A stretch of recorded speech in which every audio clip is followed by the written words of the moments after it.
мынаға не жоқ болып деді ғой, свет неменесін тарту. Блок питание тарту керек деді. Мына жерге жоқ қой ана.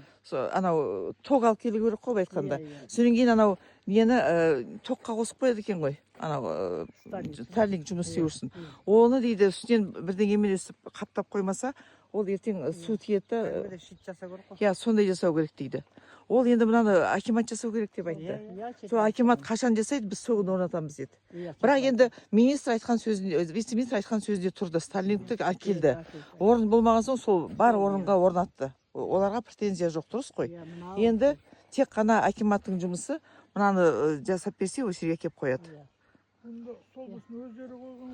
Я, халық қойды. Мен осында мені пайдаланып осы түсірген кезде әрқашан айтам деймін, ұмытып кетемші. Міне осы кісі Нұрхан апай, Аққұдық ауылының тұрғыны. Қуат мырза, сізді білмеймін, бірінші рет көріп тұрмын. Тұрлыбай. Я, енді осы ауылдың жұмысын, барлық мәселесін көтеріп жүрген осы Қуат, Бағлан қазір келмей қалды. Бақытжан, я. Осы жігіттер мен қыздар осы мәселелерді, ауылдың мәселелерін көтеріп, жұмыс істеп, солардың арқасында ана жолы министрмен кездесті осы кісілер, энергетика министрлігімен. Мынаны жасағанда осы жігіттердің жұмысы жасады. Мынаны міне шашып кеткенде, осыны тартып бергенде осы ауылдың жігіттері.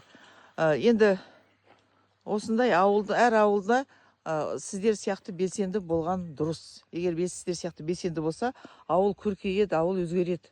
Ал егер өсіп жүре берсеңіздер, ештеңе өзгермейді.